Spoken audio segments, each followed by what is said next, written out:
नमस्कार। जय हिंद साथियों। स्वागत है आपका आपके अपने YouTube चैनल औदिच एग्जाम प्रिपरेशन पर। फ्रेंड्स, आपका जो पेपर है यूपी टेट का 28 नवंबर को होना है। मात्र आज से 15 दिन शेष है। आप सभी के मन में ये उमड़ रहा होगा कि यूपी टेट मेरा निकल पाएगा कि नहीं, क्या मैं पास कर पाऊंगा यूपी टेट कि नहीं। यूपी टेट यदि पास कर गया तो 120 प्लस नंबर आ पाएंगे कि नहीं। दोस्तों, किस तरीके से पूरी की पूरी स्ट्रेटेजी फॉलो करके पिछली बार का जो रिजल्ट था 8 जनवरी 2020 को जो पेपर संपन्न हुआ था, उसमें इस चैनल के माध्यम से बच्चा पार्टी 120, 125, 130 प्लस नंबर आए थे। इस स्ट्रेटजी को फॉलो करके तो आप सभी लोग देखेंगे कि 15 दिन में आप क्या क्या कंटेंट पढ़े। अब समय नहीं बचा आपके पास कि सब कुछ पढ़ना, अब वह पढ़ना है जो आपके एग्जाम ओरिएंटेड है।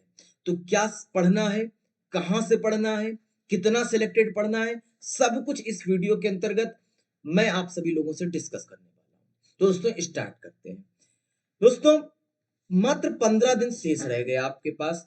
यूपी टेट का जो पेपर है प्राइमरी लेवल का डिस्कस कर रहा हूं उसके बारे में। 150 क्वेश्चंस होंगे। एक नंबर का एक क्वेश्चन होता है और निगेटिव मार्किंग इसमें नहीं होती है। तो इसका मतलब आपको 150 में 150 अटेम्प्ट करने, क्वालिफाइंग है, नॉर्मलाइजेशन भी नहीं होगा। तो आपको 150 में सारे के सारे अटेम्प्ट करके आने हैं। 90 नंबर जनरल वाला पास माना जाएगा। 82 में SC ST 82 नंबर पे पास माना जाएगा। दोस्तों, CDP 30 नंबर की, EVS 30 की, हिंदी 30 की, मैथ 30 की, संस्कृत 30 की, इतना आपको पता था पहले। दोस्तों, संस्कृत और इंग्लिश आपका ऑप्शनल होगा, या तो आपने संस्कृत ले रखा होगा या इंग्लिश ले रखा होगा, और सारे सब्जेक्ट कॉमन है। तो कैसे आपको कहां से क्या क्या पढ़ना है।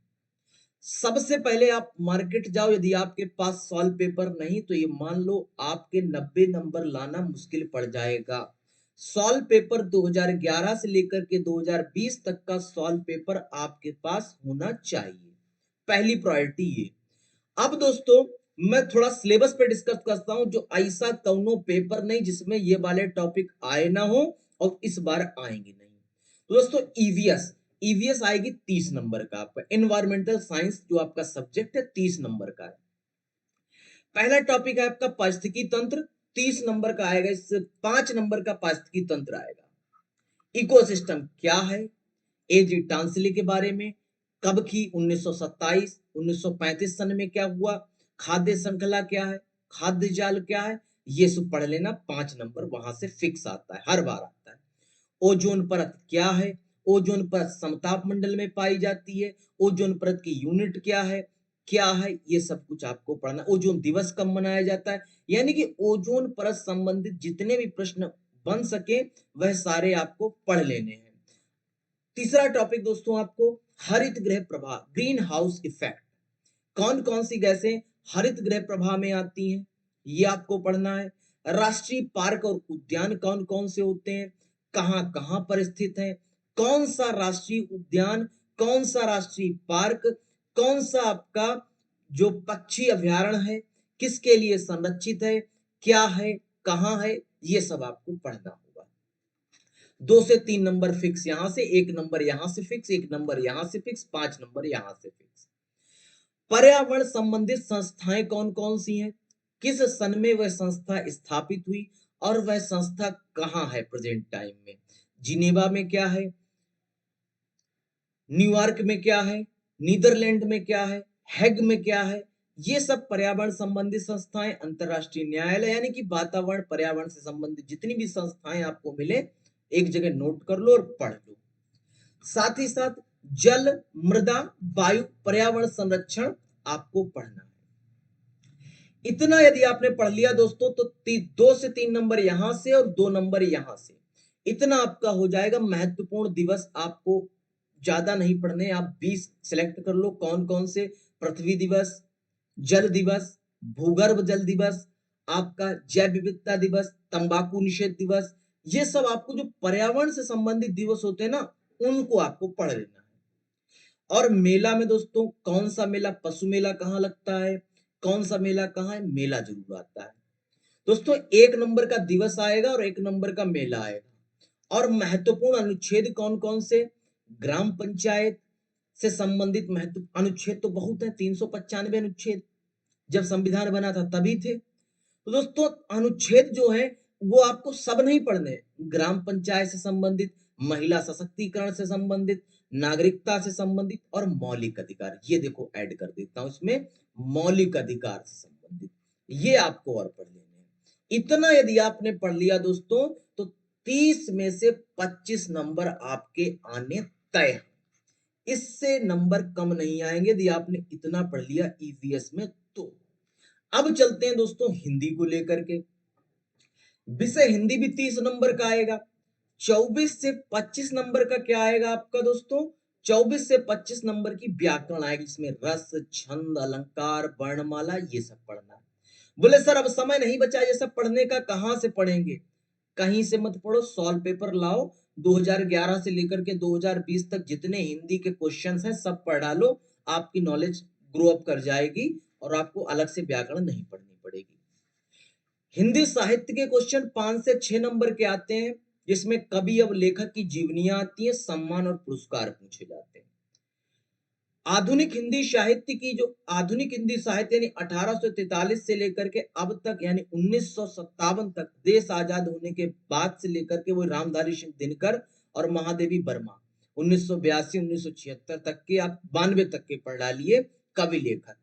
मुंशी प्रेमचंद हो गया, रामधारी सिंह दिनकर हो गया, महादेवी वर्मा हो गई, सुमित्रानंद पंत जी हो गए, तो ये सब इंपॉर्टेंट है। इतना पढ़ लिया आपने तो दोस्तों आपके हिंदी में 27 से 28 नंबर पढ़ आएंगे। 27 से 28 नंबर हिंदी में आएंगे। अब बात करते हैं दोस्तों मैथ की। मैथ में दोस्तों संख्या पद्धति से 10 नंबर का, 7 से लेकर के 10 नंबर का संख्या पद्धति से आता है। और संख्या पद्धति में बच्चा इतना नहीं कि आपको सिर्फ नंबर सिस्टम, नेचुरल नंबर, संख्या पद्धति अच्छे लेवल का पढ़ के जाना है। अच्छे लेवल का मतलब है कि आपको स्थानीय मान, जाति मान से लेकर के आपको जिस लेवल तक आप कह सकते हैं हम मॉडरेट लेवल, हार्ड लेवल के क्वेश्चन तक पढ़ के जाने। एलसीएम एचसीएफ में भी वही उसी तरीके से। और आपका प्रतिशत साधारण ब्याज आता है प्राइमरी में, प्राइमरी लेवल में सीआई का क्वेश्चन नहीं आता। और दोस्तों यदि मैं बात करूं आप सभी लोगों से मेंसुरेशन को लेकर के, तो ट्रायंगल, स्क्वायर, रेक्टेंगल और सर्किल, इतना आपको पढ़ना होगा। यदि आपने इतना पढ़ लिया तो मैथ में दोस्तों 20 नंबर आपके कहीं नहीं गए। 20 नंबर, इतने टॉपिक, ये 5 टॉपिक 20 नंबर के हो आएंगे दोस्तों। अब बात करते हैं सीडीपी को लेकर के। सीडीपी का सिलेबस बहुत विशाल है, लेकिन दोस्तों घबराना नहीं, छोटे छोटे टॉपिक हैं। आपको दिख रहा होगा 6 यूनिट इसमें है, 7 इसमें है, 6 इसमें है, 9 इसमें, लेकिन घबराना नहीं, छोटे छोटे टॉपिक हैं ये। एक चीज आपको ध्यान देनी है। ध्यान क्या देना है दोस्तों आपको कि ये यूपी टेट में तो ये 30 नंबर का है, यही आपका सी टेट में 90 नंबर का बन जाएगा जाके, क्योंकि इसी से तो पेडागोजी बनेगी। और पैड ये जब आप क्लियर कर लोगे तो सी टेट में आपके 90 नंबर का क्लियर हो जाएगा। तो सीडीपी में आपको अभिवृद्धि एवं विकास पढ़ के जाना है, वंशानुक्रम एवं वातावरण पढ़ के जाना है। अब ये नहीं कि वंशानुक्रम और वातावरण में आपने इतना ही पढ़ लिया कि वंशानुक्रम की परिभाषा पढ़ ली, बात नहीं। वंशानुक्रम के नियम क्या होते, वंशानुक्रम के सिद्धांत क्या है, वंशानुक्रम से फायदे क्या है, वातावरण के नियम क्या, सिद्धांत क्या, ऐसे आपको पढ़ना है। सामाजिकरण के सिद्धांत, चार्ल्स कूले ने सामाजिकरण का क्या सिद्धांत दिया, सामाजिकरण जब बालक शैशवावस्था में तो सामाजिकरण क्या होता है, बाल्यावस्था में क्या होता है, किशोरावस्था में क्या होता है, तो आपको इस तरीके से पढ़ना होगा। शैशवावस्था क्या है, शैशवावस्था की विशेषताएं क्या क्या है, शैशवावस्था में बालक किस तरीके एक्टिविटीज करता है, बाल्यावस्था क्या है, बाल्यावस्था में बालक किस तरीके एक्टिविटीज करता है, इसी तरीके से किशोरावस्था को। यदि आपने ये फर्स्ट यूनिट कवर कर ली, मात्र फर्स्ट यूनिट कवर की, तो ये मान चलो आपके 5 नंबर कहीं नहीं गए।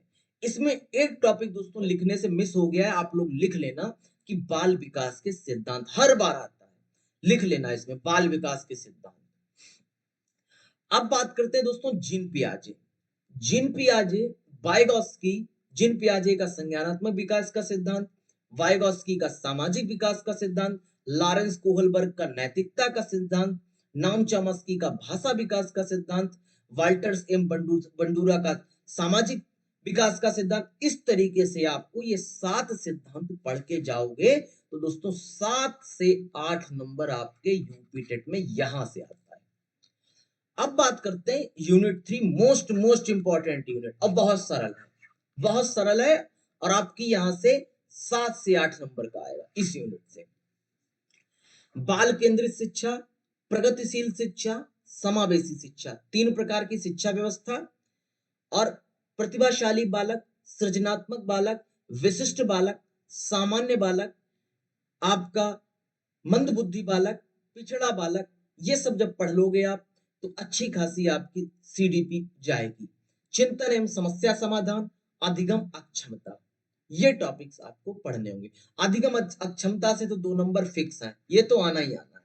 दही चीनी खा के जाना भूल जाना, लेकिन इसको पढ़ के जाना। अब बात आई बुद्धि, संवेग, अभिप्रेरणा।